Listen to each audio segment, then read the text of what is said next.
The drive to Kevin's house took 43 minutes, which gave me plenty of time to rehearse what I'd say when I got there. Something light, something easy.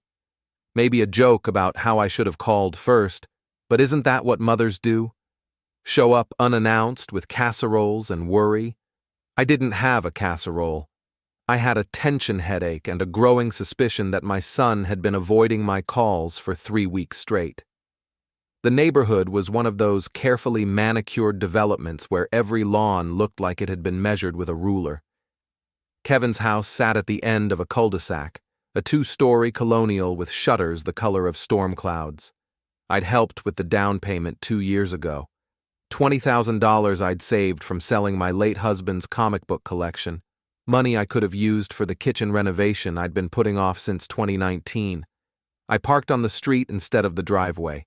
Call it instinct. Call it the same feeling you get when you walk into a room and know something's wrong before anyone says a word. The front door was unlocked. I knocked anyway, then pushed it open when nobody answered. "Kevin? Amanda? It's Mom." Silence.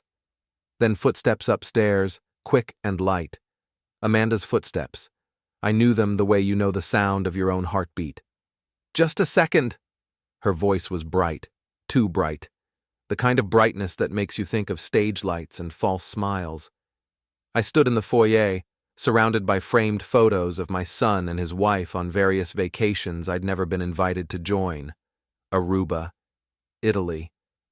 Somewhere with mountains that looked like Switzerland, but probably wasn't. In every picture, they looked happy.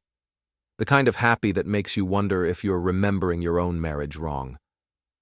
Amanda appeared at the top of the stairs, wearing yoga pants and a tank top that probably cost more than my car payment. She was 29, blonde, and had the kind of face that made elderly waitresses give her free dessert. I'd liked her once. Before the wedding, when she'd called me every Sunday and asked about my garden and actually seemed to care about the answer. "Oh," she said, and the brightness dimmed. "Helen, we weren't expecting you." Helen. Not Mom, not even Mrs. Brennan.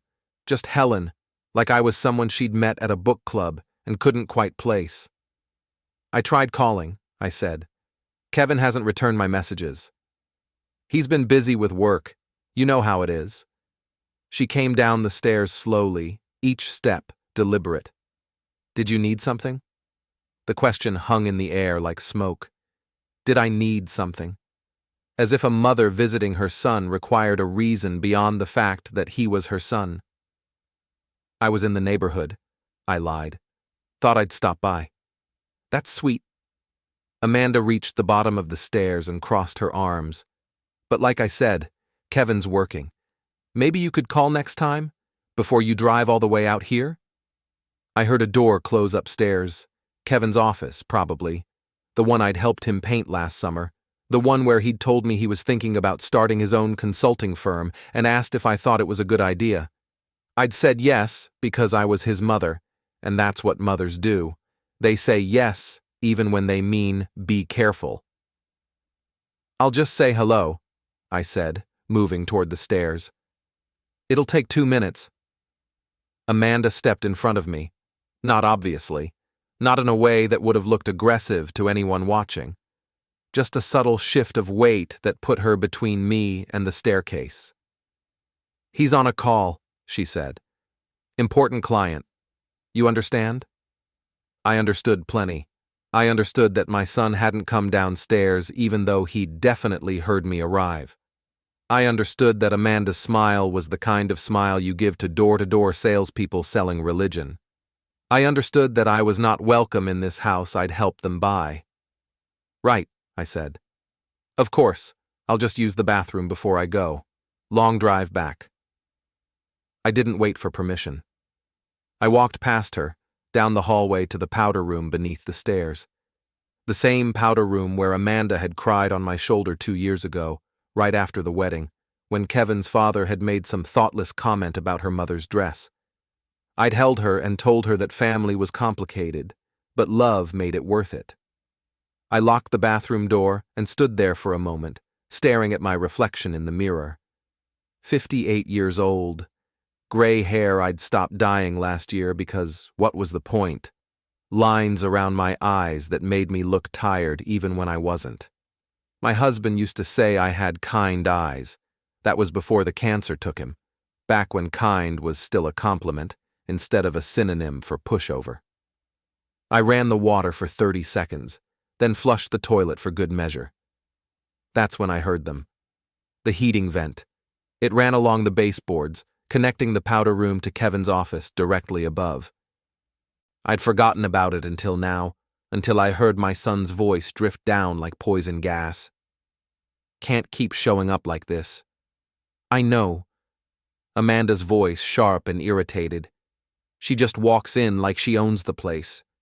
We need to be careful. She's still got access to some of the accounts.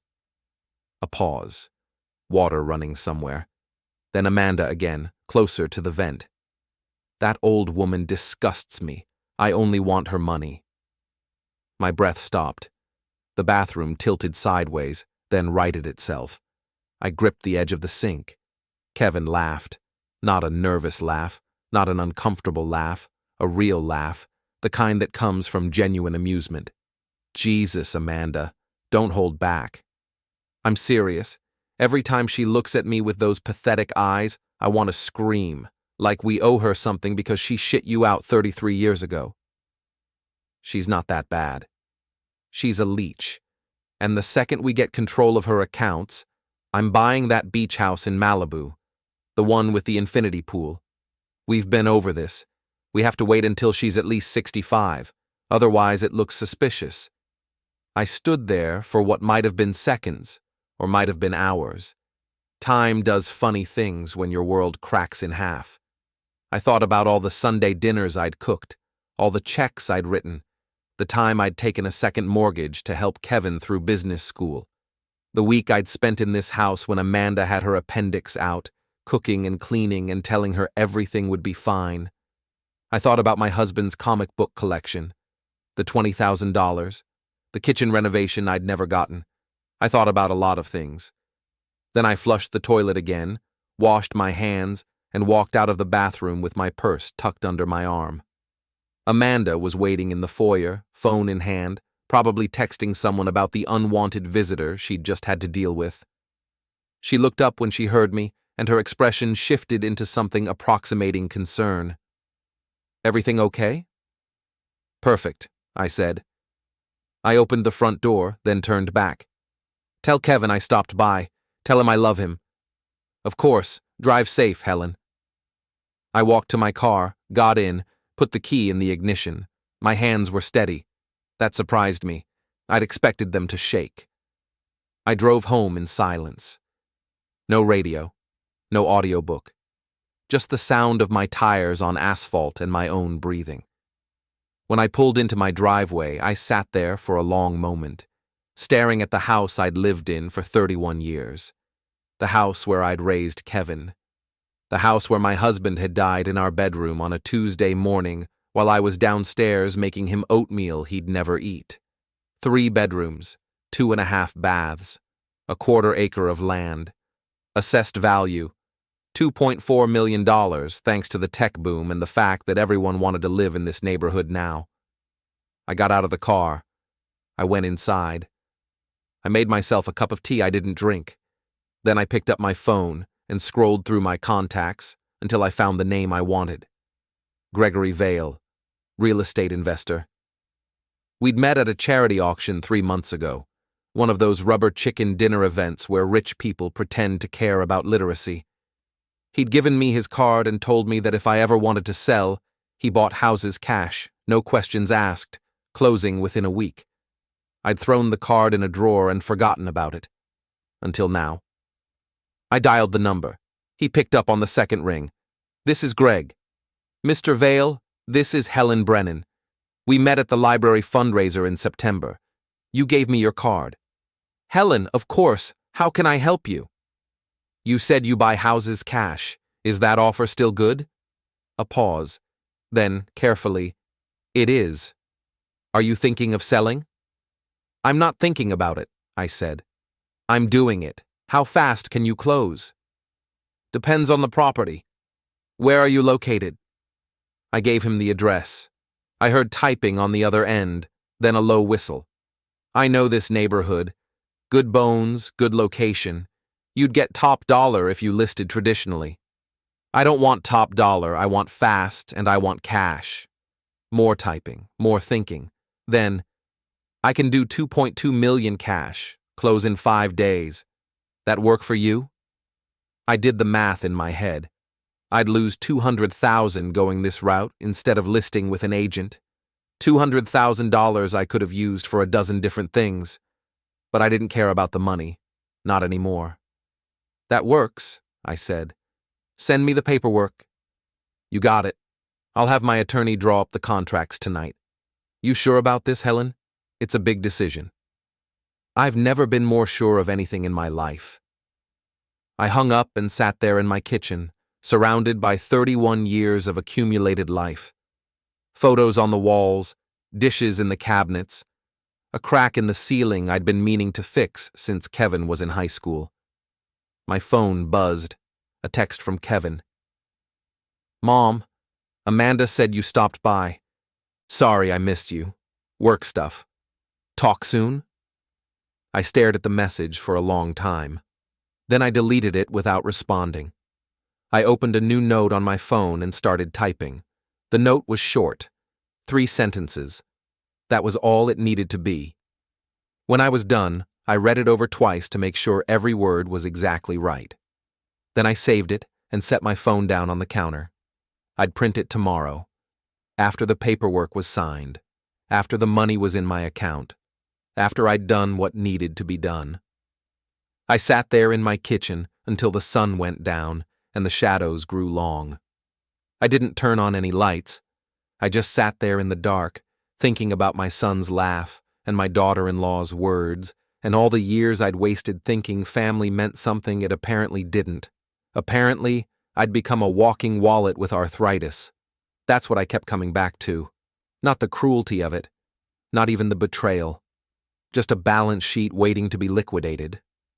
Well, if they wanted to treat me like an asset, I'd teach them what happens when assets depreciate. I stood up, my knees creaking in protest, and walked upstairs to my bedroom. I opened the closet and pulled out the metal lockbox where I kept important documents. Birth certificate, marriage license, the deed to the house, bank statements, investment portfolios. I spread everything out on the bed and started making a list. By midnight, I knew exactly what I was going to do. By morning, I'd already started doing it. Before we go any further, hit the hype button, take a second to subscribe and like the video. It really helps the channel grow. And tell us in the comments, what would you do in this situation? Gregory Vale's attorney was a woman named Patricia Liu who wore wire-rimmed glasses and had the kind of handshake that made you trust her immediately. We met at her office in downtown Oakland on Wednesday morning, 72 hours after I'd overheard my son and his wife discussing my money like I was already in the ground. This is highly unusual, Patricia said, sliding the contracts across her desk. Most people take weeks to think through a sale like this. You sure you don't want more time? I'm sure. She studied me for a moment, probably trying to figure out if I was senile or desperate or running from something. I let her look. I'd spent 3 days getting my affairs in order, and I knew exactly what I looked like. A woman who'd made up her mind. All right, she said finally.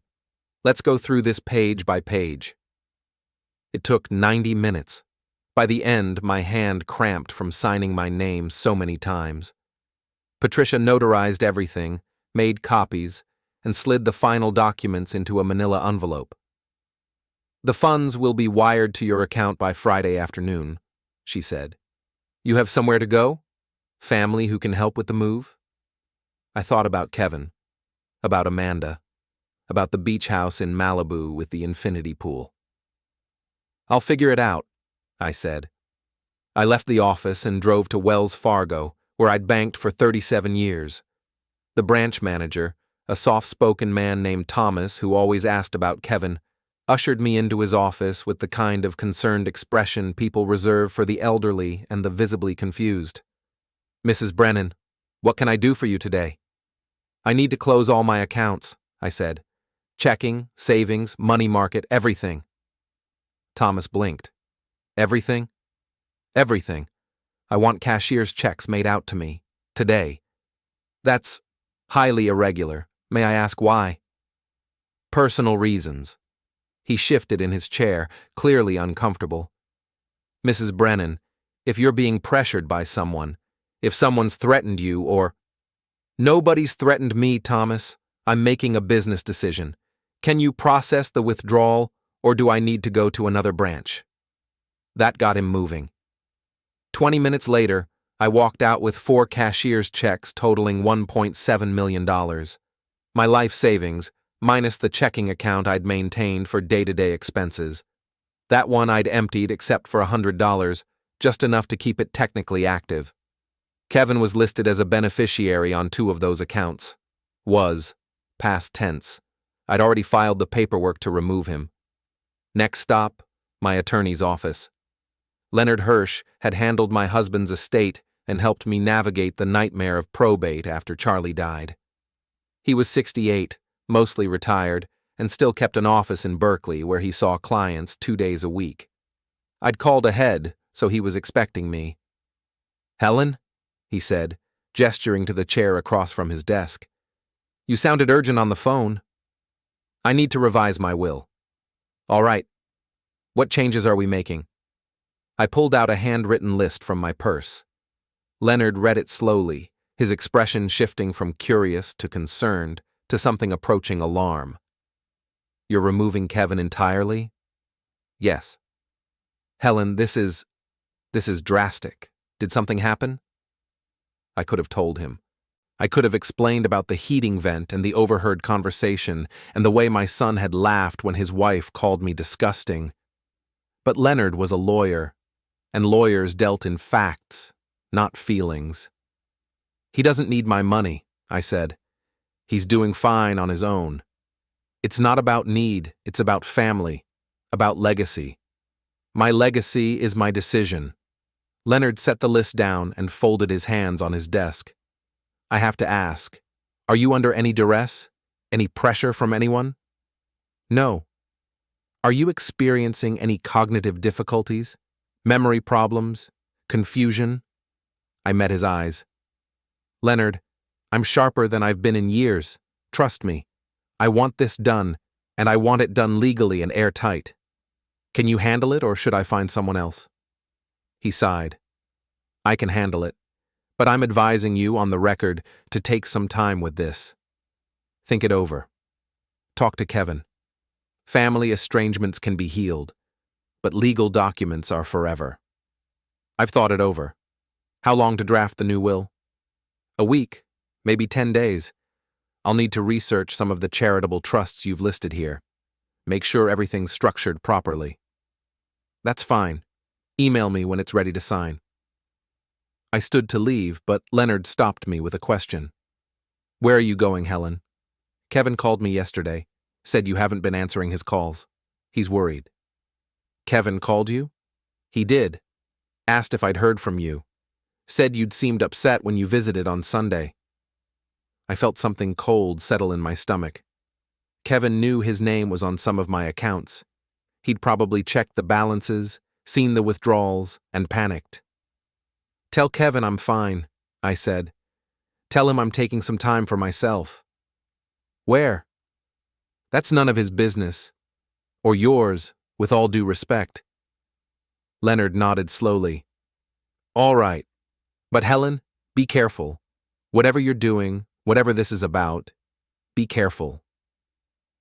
I left his office and drove home through mid-afternoon traffic. My phone rang 6 times during the drive. Kevin's number. I let every call go to voicemail. When I got home, I found 3 messages waiting. Mom, it's me. Call me back. Amanda said you were acting weird on Sunday. Are you okay? Mom, seriously, I'm starting to worry. Where are you? Why aren't you answering? Mom, I drove by the house. There's a sold sign in the yard. What the hell is going on? Call me immediately. I deleted all 3 messages and blocked his number. Then I started packing. It's amazing how little you actually need when you strip everything down to essentials. 31 years in one house, and it all fit into 8 boxes and 3 suitcases. Clothes, photos I couldn't bear to leave, my husband's wedding ring, some books I'd been meaning to reread. Everything else stayed. The furniture, the kitchen supplies, the garden tools Kevin had given me last Christmas still in their packaging. I worked through the night, packing and sorting and making decisions about what mattered and what didn't. By Thursday morning, I had everything loaded into my car except the boxes I was donating to Goodwill. The cashier's checks went into a safety deposit box at a different bank, one Kevin didn't know about, the one I'd opened specifically for this. By Friday afternoon, Gregory Vale's wire transfer hit my account, $2.2 million. I immediately transferred it to a new account at a credit union in Sonoma County, a place Kevin had never been and had no reason to visit. That night, I printed the note I'd written on Sunday and left it on the kitchen counter, weighted down with my house keys. 3 sentences. That was all it took. You wanted my money. Now you can't have it. Good luck with the beach house. I walked out of my house at 7 p.m. on Friday, got in my car, and drove north. I didn't cry. I didn't look back. I just drove. The rental cabin was 2 hours north, tucked into the hills above Lake County. I'd found it on a vacation rental website, a place that rented by the month and didn't ask questions as long as you paid in advance. 1 bedroom, 1 bath, a kitchenette with a hot plate and a mini fridge, a porch that looked out over nothing but pine trees and sky. Perfect. I moved in that night, unpacking in the dark, too tired to care about where anything went. When I finally collapsed onto the bed around midnight, I felt something I hadn't felt in years. Peace. Not happiness. Not relief. Just peace. The kind that comes from knowing you've made a decision that can't be unmade. My phone sat on the nightstand, still turned off. I'd turned it off before I left the house and hadn't turned it on since. I didn't need to. I knew what I'd find if I did. Panicked calls from Kevin, angry texts from Amanda, maybe even a few concerned messages from neighbors or old friends Kevin had somehow tracked down. Let them wonder. Let them worry. Let them realize slowly and painfully that I was done. I fell asleep to the sound of wind through the trees and woke up Saturday morning to sunlight streaming through gaps in the curtains. For the first time in weeks, I didn't feel like someone's walking wallet. I felt like myself, whoever that was going to turn out to be. 3 weeks later, I walked into the Alameda County Probate Court wearing a navy blue suit I'd bought specifically for the occasion and the kind of calm expression that comes from knowing you hold all the cards. Kevin was already there, sitting at a table with his attorney, a thin man with expensive glasses and the predatory look of someone who specialized in elder law. Amanda sat behind them in the gallery, her face arranged in an expression of concerned sympathy. They both looked shocked when they saw me. I'd let my hair grow out over the past 2 months. The gray was still there, but I'd gotten it professionally styled yesterday. I'd lost 15 pounds from all the hiking and training. I looked healthy, strong, sharp, not at all like someone who needed a conservator. Leonard stood when I entered. "You look good," he said quietly. "I feel good." We took our seats. The judge, a woman in her early 60s named Patricia Morrison, entered from chambers. Everyone stood. "Be seated," Judge Morrison said, settling behind the bench. "We're here for a petition for emergency conservatorship filed by Kevin Brennan regarding his mother, Helen Brennan. Mr. Brennan, you're represented by counsel?" Kevin's attorney stood. "Yes, Your Honor. Marcus Feldman for the petitioner. And Mrs. Brennan, you're represented by Leonard Hirsch?" Leonard stood. "Correct, Your Honor. Let's proceed. Mr. Feldman, this is your petition. Present your case." Feldman stood and launched into his argument. He spoke for 20 minutes, painting a picture of a woman in mental decline who'd made erratic decisions, sold her home impulsively, cut off all contact with her loving family, and was clearly suffering from some form of dementia or mental illness.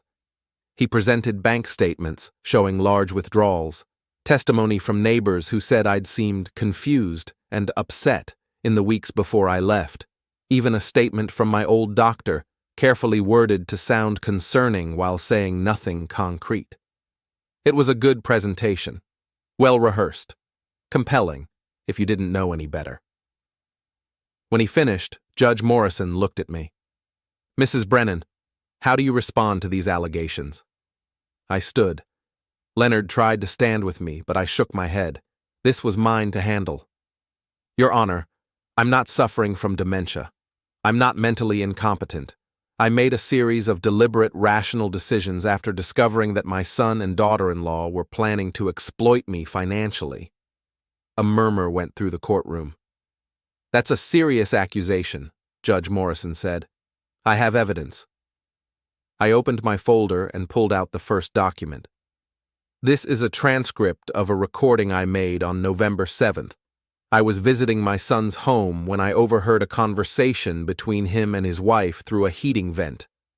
Feldman shot to his feet. "Objection. California is a two-party consent state. Any recording made without—" "I didn't record it," I interrupted. I wrote down what I heard immediately afterward. It's not a transcript of a recording. It's contemporaneous notes of a conversation I overheard. Judge Morrison nodded. "Overruled. Continue, Mrs. Brennan." I read from the transcript. Amanda's voice, Kevin's laugh, the beach house in Malibu, the plan to wait until I was 65. By the time I finished, Amanda's face had gone white. "I sold my house and withdrew my money because I realized my son saw me as nothing more than a future inheritance," I said. "I took steps to protect myself from financial exploitation. That's not mental illness. That's self-preservation." "Mrs. Brennan," Judge Morrison said, "do you have any medical documentation showing you're competent?" "I do." I handed Leonard a folder, which he passed to the bailiff. "That's a complete psychological evaluation performed last week by Dr. Sarah Chen, a neuropsychologist. She conducted a full cognitive assessment. The results show I'm functioning well above average for my age group." Feldman was flipping through his own notes, clearly blindsided. "Your Honor, we weren't provided with this evaluation during discovery." "Because you filed an emergency petition," Leonard said smoothly. "There was no discovery. You wanted this heard immediately. Well, here we are." Judge Morrison reviewed the documents. The courtroom was silent except for the rustle of paper. Finally, she looked up. "Mr. Feldman, I'm looking at test results here that show Mrs. Brennan has no cognitive impairment whatsoever. In fact, her scores are exemplary. Do you have any medical evidence to counter this?" "We have testimony from neighbors who found her behavior unusual." "Unusual behavior isn't grounds for conservatorship. Do you have medical evidence?" Feldman hesitated. "Not at this time, Your Honor, but then I'm denying the petition." Judge Morrison closed the file. "Mrs. Brennan is clearly capable of managing her own affairs. This petition appears to be less about her mental health and more about a family financial dispute, which is not appropriate for this court." "Your Honor," Feldman tried, "we're done here. Petition denied." She stood, and everyone else scrambled to their feet. I gathered my papers slowly, deliberately, while Kevin and Feldman huddled at their table, whispering frantically. Amanda had already left, probably not wanting to face me. Kevin looked over at me. For a moment our eyes met. He looked exhausted, desperate, defeated, good. As I walked past him toward the exit, he grabbed my arm. Again. "Mom, please, we need to talk." I looked down at his hand, then up at his face. "Let go of me. Just listen for one." I twisted my arm the same way I had at the gas station, breaking his grip with a sharp, practiced motion. Then I stepped back, creating distance. "The next time you touch me without permission," I said quietly, "I'll have you arrested for assault. Are we clear?" Kevin's hand dropped. He looked stunned, like I'd slapped him. Leonard touched my elbow.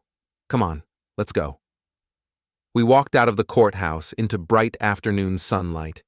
I took a deep breath, feeling something release in my chest. That went well, Leonard said. That went perfectly. What now? Now? I pulled out my phone and checked the time. Now we move to phase 2. I'd been planning this for weeks. The conservatorship hearing had been a distraction, a desperate play by Kevin to regain control. But it had also given me something valuable: legal documentation that I was competent, rational, and acting in my own best interests, which meant everything I did next couldn't be challenged. The first letter went out that afternoon, delivered by courier to Kevin's house. It was from Helen Richards, the business attorney. Mr. Brennan. This letter serves as formal notice that Helen Brennan is exercising her rights under Section 12.3 of the Operating Agreement for Brennan Property Management, LLC. Mrs. Brennan hereby purchases your 40% ownership stake for the sum of $320,000 as determined by independent appraisal. Payment will be tendered upon completion of the required documentation. You have 10 business days to respond. The second letter went to the bank that held the boat loan. As co-signer, I had the right to take possession of the collateral if the primary borrower defaulted. Kevin wasn't technically in default yet, but he had missed last month's payment. Close enough. The letter informed the bank that I was assuming possession of the boat and would be making all future payments directly. They had no reason to refuse. The third letter went to the property management company handling Kevin's rental condo in Sacramento. I wasn't going after the condo itself. That would be legally complicated. But I could call in the loan I'd made him for the down payment. $60,000 plus interest. The letter demanded full payment within 30 days. I sent all 3 letters from a coffee shop in Berkeley, then drove back to the cabin. That night, my phone exploded. Kevin called 47 times in 3 hours. I didn't answer.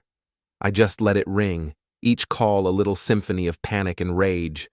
When the calls finally stopped, I checked my voicemail. You can't do this. You can't just take everything. Mom, this is insane. The boat is mine. The business is mine. You gave me those things. I'll fight you on this. I'll take you back to court. I'll prove you're trying to destroy me. The last message was different, quieter, almost resigned. I don't understand why you hate me so much. I'm your son. I'm all you have left. Why would you do this? I deleted all the messages and turned off the phone. Then I poured myself a glass of wine and sat on the porch, listening to the wind in the trees. Why would I do this? Because he'd taught me to. Because he'd shown me that family was just another word for leverage. Because he'd made the mistake of thinking I was weak. And because, for the first time in years, I wasn't afraid of being alone. Being alone was better than being used. The boat disappeared on a Tuesday. Kevin found out when he got a call from the marina manager asking why a tow truck was hooking up his cabin cruiser at 7 in the morning. I know because he left me a voicemail that was less words and more primal screaming. You stole my boat! You had it towed! That's theft! That's illegal! It wasn't theft. It wasn't illegal. I had the paperwork to prove it. But I didn't call him back to explain. I just forwarded his voicemail to Leonard with a note. Document everything. We might need this. The boat was now in storage at a facility in Vallejo, sitting under a tarp, costing Kevin nothing and me $500 a month. Was it petty? Absolutely. Worth it? Without question. The buyback of his business shares went through 3 days later. Helen Richards sent me the signed documents along with a note. Kevin tried to refuse. I explained that refusal means you can petition the court to force the sale. He signed. $320,000 transferred from my account to his. In return, I now owned 100% of Brennan Property Management, LLC. Kevin owned nothing. The condo loan came due the following week. Kevin didn't pay. Of course he didn't. He was hemorrhaging money now, spending thousands on attorneys, trying to fight me on multiple fronts at once. so I filed a lawsuit to recover the debt. Simple, clean, the kind of suit I'd win without ever setting foot in a courtroom. But Kevin didn't want simple or clean. Kevin wanted war. I found out just how badly when I got a call from Margaret, one of the women from my old book club. "Helen, I need to tell you something, and you're not going to like it." "What happened?" "Amanda's been posting about you. Online, Facebook, Instagram, some blog I've never heard of. She's saying terrible things." "Like what?" Margaret hesitated. "She says you abused Kevin when he was a child, that you were an alcoholic who hit him, that you're trying to destroy his life because he finally stood up to you." I was quiet for a moment, absorbing this. "Margaret, I never hit Kevin, not once, and I've had maybe 3 drinks in the past decade. I know that. Everyone who actually knows you knows that. But Amanda's got a lot of followers. People are believing her. There are comments calling you a monster. Someone even said you should be in jail. Send me the links. Helen, send me the links." She did. I spent the next hour reading through Amanda's posts. They were masterfully crafted, each one a perfect blend of victim narrative and righteous anger. She'd even included photos. Kevin as a child with a bruised knee from a skateboard accident, presented as evidence of abuse. A photo of me holding a wine glass at a wedding, captioned, "Day drinking again." The comments were worse than the posts. "This poor man. No wonder he has issues. Narcissistic mothers are the worst. She sounds like a psychopath. Someone should report her to Adult Protective Services." I saved everything. Screenshots, links, timestamps. Then I called Leonard. "I need a defamation attorney." "What happened?" I explained. When I finished, Leonard was quiet for a long moment. "Helen, I'm going to be honest with you. Defamation cases are hard to win. You'd have to prove she knew the statements were false and made them with malicious intent." "Can you prove that?" "Probably, but it'll cost you. Tens of thousands in attorney fees, maybe more." "I don't care about the cost. There's something else. If you sue her, it'll become public, more public than it already is. Every detail of your relationship with Kevin will be examined in court. It'll be ugly." "It's already ugly." "Fair point." Leonard gave me the name of a defamation specialist in San Francisco. I called her that afternoon. Her name was Rachel Kwan, and she spoke with the rapid-fire precision of someone who'd won a lot of cases. "I read through the screenshots you emailed," she said. "This is actionable. Clear defamation per se. False statements of criminal activity, allegations that harm your reputation. We can win this." "How long? To file? A week? To trial? A year? Maybe 18 months? "That's too long." "Then we send a cease and desist. She'll probably ignore it, which actually helps us. Shows willful continuation of harmful behavior, but it's a start. Do it." The cease and desist went out the next day. Amanda responded by posting it online with a caption, "Look at this. She's trying to silence me, trying to stop me from telling the truth." The comments multiplied. The story spread. By the end of the week, local news blogs were picking it up. Local woman sues daughter-in-law for social media posts. I became a meme, not a good one. Someone created a parody account called Evil Helen that posted fictional stories about terrible things I'd supposedly done. The account got 3,000 followers in 2 days. My old neighbors started avoiding me when I'd drive through town. Someone egged my car while I was at the grocery store. I didn't care. Let them think what they wanted. Let them believe Amanda's lies. None of them knew the truth. None of them had heard what I'd heard.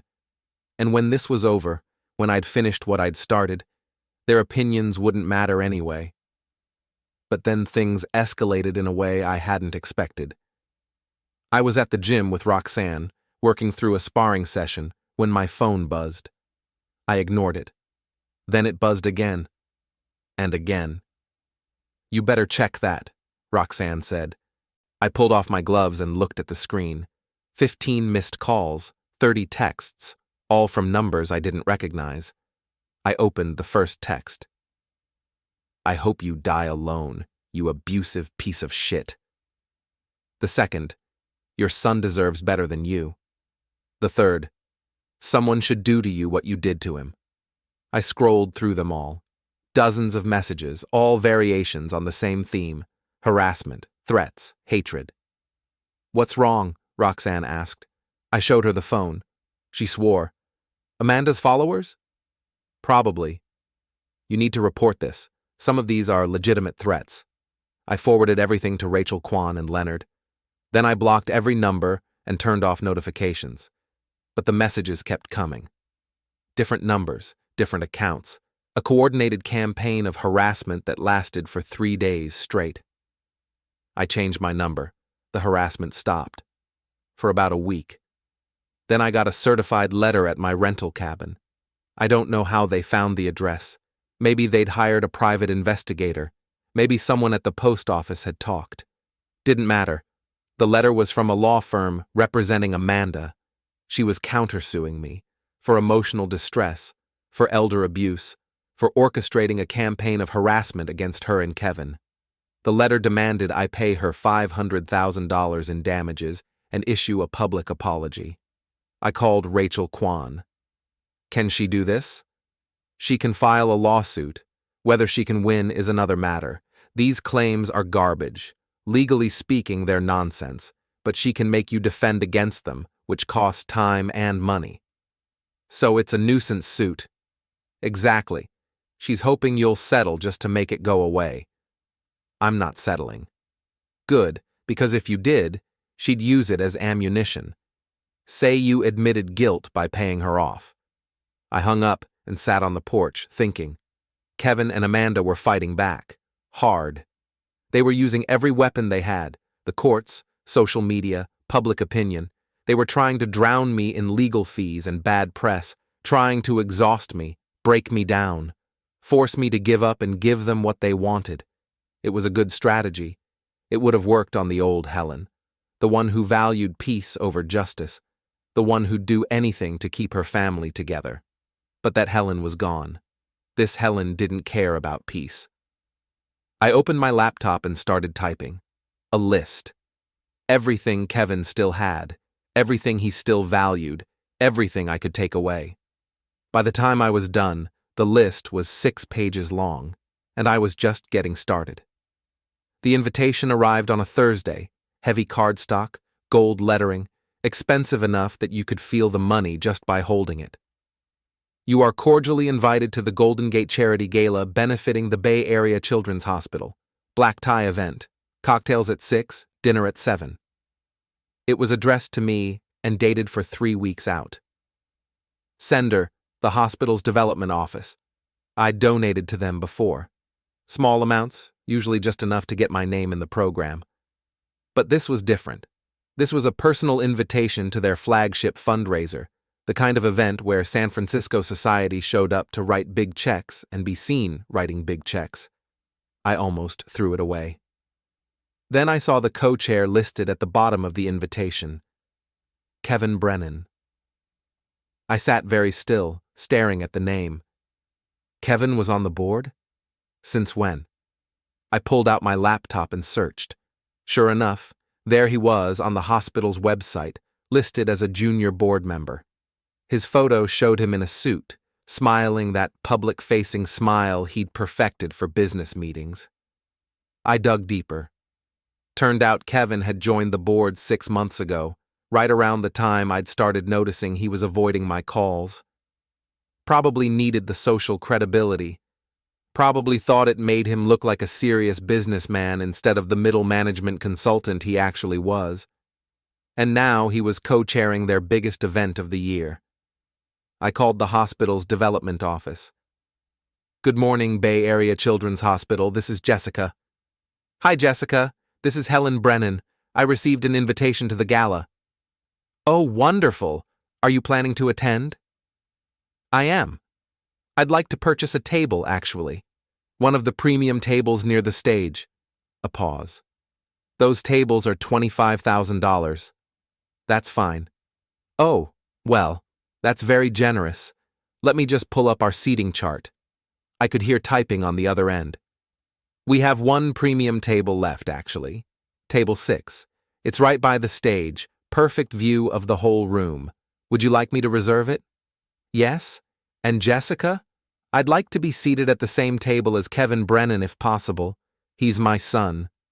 How lovely. I'm sure he'll be thrilled. Let me just check his table assignment.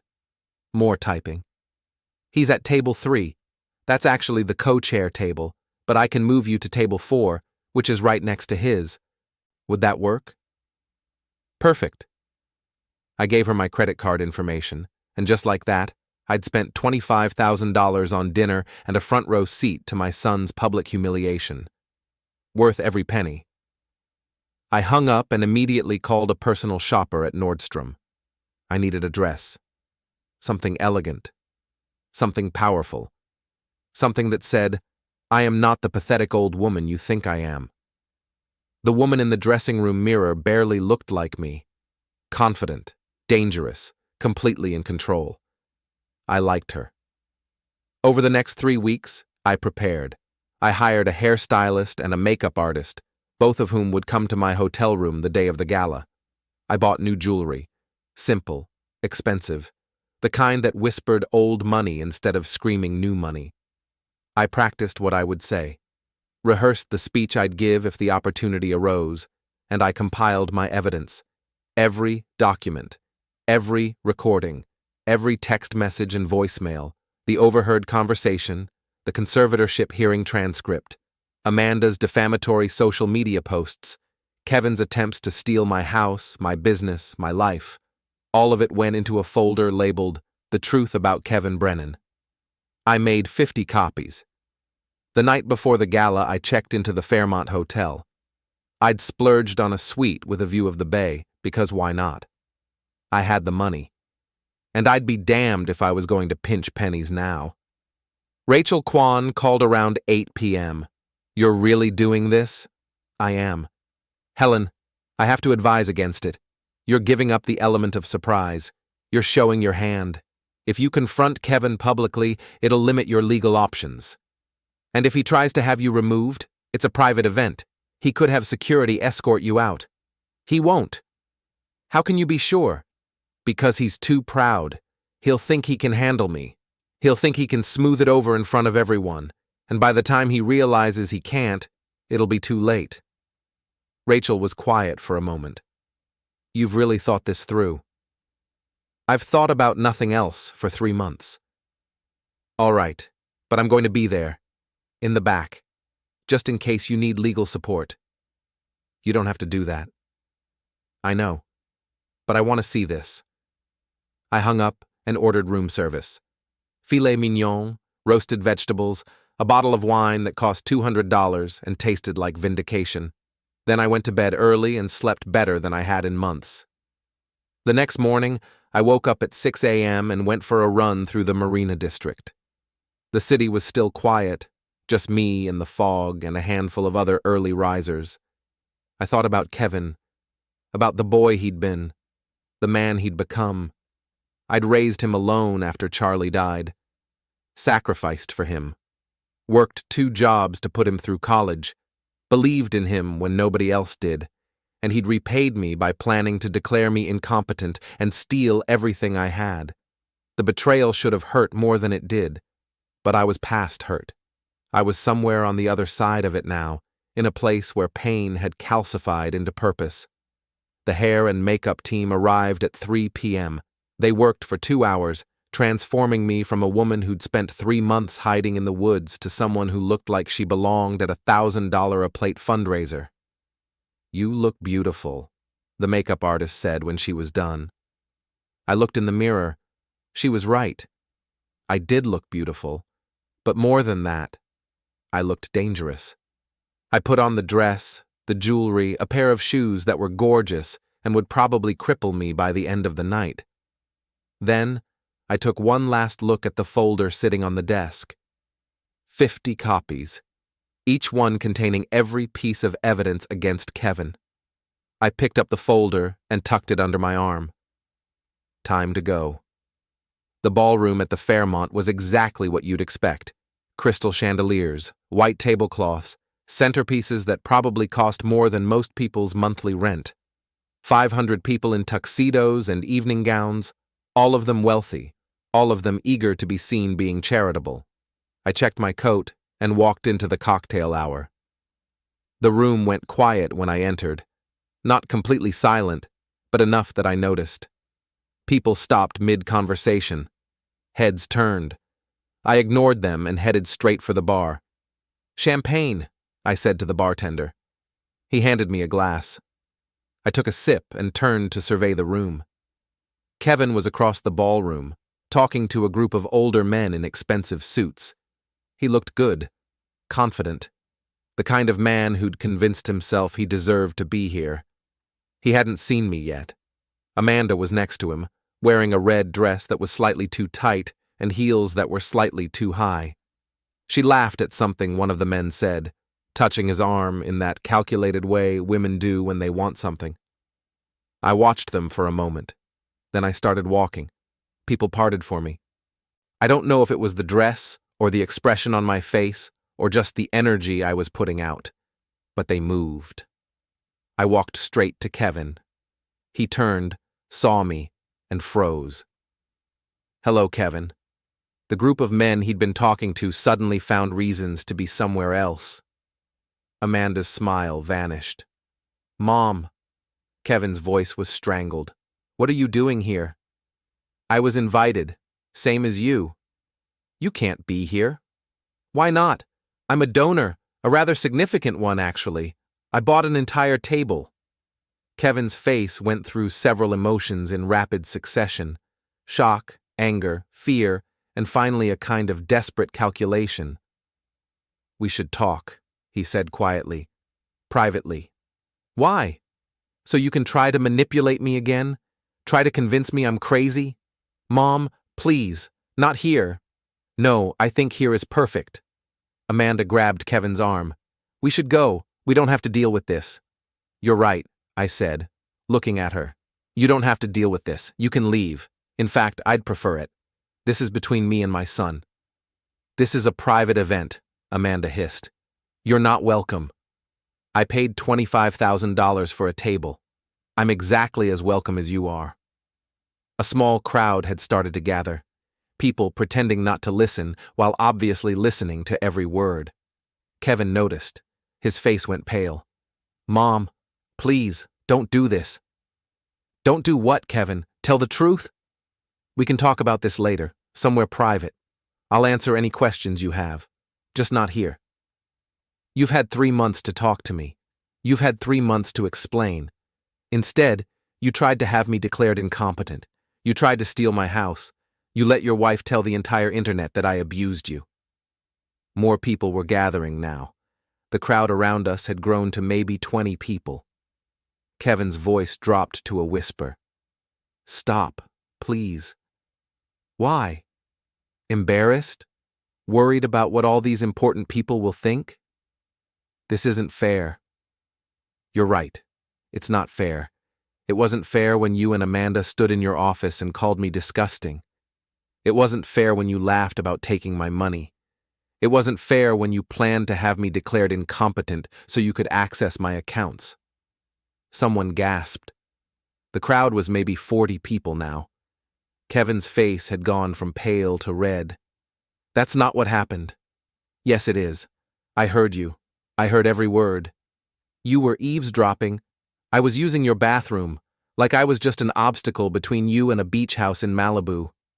Amanda stepped forward, her voice shaking with rage. "You're lying. You're making this up because you're a bitter, jealous old woman who can't stand that Kevin has a life without you." I turned to face her. "I have recordings, transcripts, documents. I have everything I need to prove every word I'm saying." I pulled the folder from under my arm and held it up. "This is the truth about Kevin Brennan, about what he planned to do to me, about what he's still trying to do." I looked at Kevin. "You wanted to make this public? You wanted to drag me through the mud? Fine. Let's go public." I opened the folder and started handing out copies to the crowd. "Don't take those," Kevin said desperately. "She's lying. She's sick. She doesn't know what she's saying." but people were already reading. I could see their expressions change as they scanned the pages. Shock, disgust, disbelief. Kevin grabbed my arm. "Stop this, now!" I looked down at his hand, then up at his face. "Let go of me." He didn't, so I used every technique Roxanne had taught me. I twisted my wrist, broke his grip, and delivered a short, sharp push to his chest that sent him stumbling backward into Amanda. They both went down in a tangle of limbs and expensive fabric. The crowd gasped. Security started moving toward us. But before they could reach me, I raised my voice. Project from the diaphragm, the way I'd practiced. Helen Brennan planned to have me declared mentally incompetent so he could steal my life savings. He failed, so he tried to ruin my reputation. He failed at that too. Now he's trying to silence me. But I won't be silenced. Not by him, not by anyone. I looked down at Kevin, still on the floor, his face red with rage and humiliation. "You wanted my money? You'll never see a penny of it. You wanted to control me? I'm more free than I've ever been. You wanted to destroy me?" I smiled. "I'm still standing. You're on the floor. I think we both know who won." Security reached me then. 2 large men in black suits. "Ma'am, you need to come with us." "Of course," I said calmly. I set the folder down on the nearest table. "Help yourselves to the documentation. It's all there." I walked out with security on either side of me, my head high, my back straight. Behind me, I could hear the chaos erupting. Voices raised, Kevin shouting, Amanda crying, and I felt nothing but satisfaction. I'd done it. I'd won. Security escorted me to a small office off the main lobby. One of them stayed by the door, while the other went to find a manager. I sat in a leather chair and waited, completely calm. Through the walls, I could hear the muffled chaos from the ballroom. Raised voices, hurried footsteps. The kind of commotion that happens when a carefully orchestrated event goes spectacularly off the rails. The door opened, and a woman in her 50s entered, wearing a pantsuit and an expression of barely controlled panic. She had a name tag that read, Director of Development. "Mrs. Brennan, I'm Claire Hutchins. I need to understand what just happened out there. I gave people information about my son. You caused a scene at our most important fundraiser of the year. Your co-chair tried to steal my life savings. I'd say that's the bigger problem." Claire sat down across from me, clearly trying to decide how to handle this. "Kevin says you're suffering from mental illness, that you've been harassing him for months." "Kevin is lying, and I have documentation to prove it." I pulled out my phone. "I can email you everything right now if you'd like. Medical evaluations, court transcripts, evidence of his attempted financial exploitation." She hesitated. "That won't be necessary." "Why not? Don't you want to know the truth about your co-chair?" "What I want is for you to leave this hotel quietly. If you do, we won't press charges for disturbing the peace. And if I don't? Then we call the police and have you arrested for trespassing." I stood up. "Fine, I'll leave. But you should know something, Claire. Your co-chair isn't who you think he is. And when this all comes out, and it will come out, the hospital's reputation is going to take a hit for associating with him." "Is that a threat?" "It's a warning. Take it or don't." Security escorted me to the lobby. I collected my coat, walked out the front entrance, and got into the Uber I'd called from the office. As we pulled away from the hotel, I looked back and saw Kevin standing on the steps, his tuxedo disheveled, his face a mask of rage. Amanda was next to him, gesturing wildly, probably telling him how they were going to sue me for this, how they were going to destroy me, how this was just another example of my instability. Let them try. I'd already won. Everything else was just paperwork. The Uber driver dropped me at my hotel. I went up to my suite, took off the dress and the heels, and changed into comfortable clothes. Then I poured myself a glass of wine and sat by the window, looking out at the city lights. My phone started ringing. I ignored it. It rang 63 times over the next 2 hours. different numbers, unknown callers. I didn't answer any of them. Around midnight, there was a knock at my door. I looked through the peephole and saw Rachel Kwan standing in the hallway. I opened the door. "You said you'd be in the back. I didn't see you. I left before security got there. Thought it would be better if I wasn't associated with the incident." She came inside and looked at me. That was either the bravest or the stupidest thing I've ever seen. Probably both. "Kevin's threatening to sue you for defamation, assault, and intentional infliction of emotional distress. Let him. Helen, be serious. This could get expensive. I don't care. He can sue me for everything I did tonight and he'll lose, because everything I said was true. Everything I distributed was documented, and I have witnesses who saw him grab me first." Rachel sat down on the couch. "You know this isn't over, right? He's not going to stop." "Good, because neither am I." She studied me for a long moment. "What's the end game here? What do you actually want?" "I want him to understand what it feels like to lose everything. I want him to know that actions have consequences. I want him to regret ever thinking I was weak enough to exploit. Revenge. Justice. There's a difference? Not anymore." Rachel left around 1 a.m. I finished my wine and went to bed.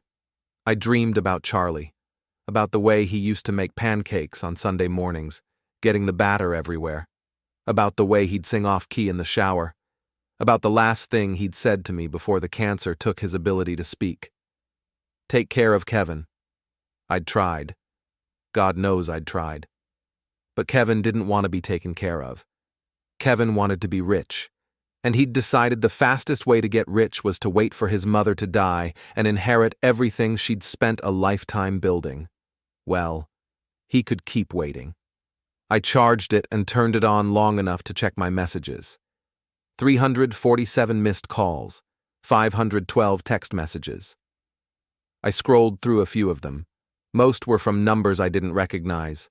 Journalists wanting a statement, bloggers wanting an interview, random people who'd been at the gala wanting to tell me I was either a hero or a monster, depending on their perspective. But buried in all of that was one message that caught my attention. It was from Patricia Liu, Gregory Vale's attorney. "Helen, we need to talk. Call me as soon as possible." I called her back immediately. "Helen, thank God. Have you seen the news?" "No. Why?" "You're trending. Local news sites, social media, everything. Someone at the gala filmed your confrontation with Kevin and posted it online. It's gone viral." I was quiet for a moment, processing this. "How bad is it?" "Depends on your perspective. Half the internet thinks you're a badass who stood up to an abusive son. The other half thinks you're a mentally ill woman who needs help. Either way, you're famous. What do I need to do?" "Nothing. Say nothing. Don't give any statements. Let this blow over on its own." "And Kevin?" "Kevin's attorney already released a statement saying you're suffering from dementia, and last night was evidence of your deteriorating mental state. He's asking for the public's understanding and compassion." Of course he was. "Helen, I'm serious. Do not engage. Let your attorneys handle this." I agreed and hung up.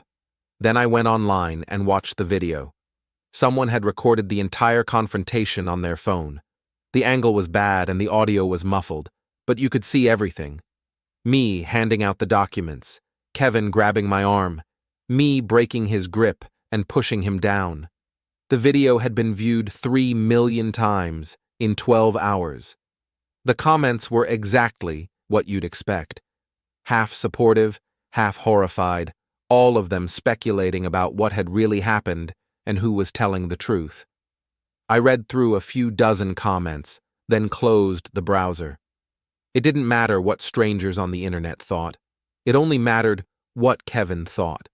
And right now, Kevin was realizing that everything he'd tried to build, his reputation, his social standing, his carefully cultivated image as a successful businessman and devoted son, had just been destroyed in front of 500 of San Francisco's wealthiest and most influential people. I'd taken something more valuable than money. I'd taken his dignity. And unlike money, Dignity was something you couldn't get back. The next 2 days were chaos. Journalists called constantly, some friendly, some hostile. I didn't talk to any of them. Kevin's attorney sent a letter demanding I issue a public apology and retraction. I sent back a letter telling him to go to hell, but in much more professional language. Amanda posted a 30-minute video on YouTube describing the abuse I'd inflicted on Kevin throughout his childhood. The video got 200,000 views before Rachel Kwan sent YouTube a copyright takedown notice for using photos I owned. The video disappeared. Amanda posted another one. Rachel had that one taken down too. By day 3, the news cycle had moved on. Some politician got caught in a scandal. A celebrity died. The internet's attention span shifted to the next shiny object, but the damage was done. I got an email from Claire Hutchins at the hospital. Dear Mrs. Brennan, after careful review of the events at our recent gala, the board has decided to ask Kevin Brennan to resign from his position. We appreciate your concern and your generous donation. Kevin had been fired from the charity board. I got another email from Alan Richards, my business attorney. Helen, 2 of our major clients called this morning. They saw the news coverage. They want to know if the business is stable. I assured them it is, but I think we should discuss a PR strategy. I called him back. The business is fine, better than fine. I'm the sole owner now, no family drama to interfere with operations. Tell the clients exactly that. Are you sure? I'm sure. Over the next week, 3 more things happened. First, the bank repossessed Amanda's Range Rover. Turned out Kevin had missed 4 payments. They'd been living on credit, probably assuming they'd have access to my money soon. Second, Kevin's landlord started eviction proceedings on the rental condo in Sacramento. The tenants had stopped paying rent 6 months ago, and Kevin hadn't taken any legal action because he was too focused on trying to get my money. Third, I received papers from Kevin's attorney withdrawing all pending lawsuits against me. He was out of money, out of options, out of moves. He'd lost. I sat in my cabin that night, looking at the eviction notice and the lawsuit withdrawal and the email from the hospital, and I felt something I hadn't felt in months. Complete, total peace, not happiness. Peace was different from happiness. Happiness was temporary, dependent on circumstances. Peace was deeper, permanent. I'd done what I'd set out to do.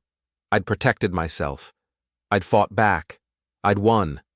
And I'd done it all without breaking a single law. I poured myself a glass of wine and sat on the porch, watching the stars come out. My phone buzzed, a text from an unknown number. I almost didn't open it. But curiosity won out. Mom, please. We need to talk. Just give me 5 minutes. Please. Kevin. I stared at the message for a long time. Then I typed back, no, and blocked the number. I finished my wine and went inside.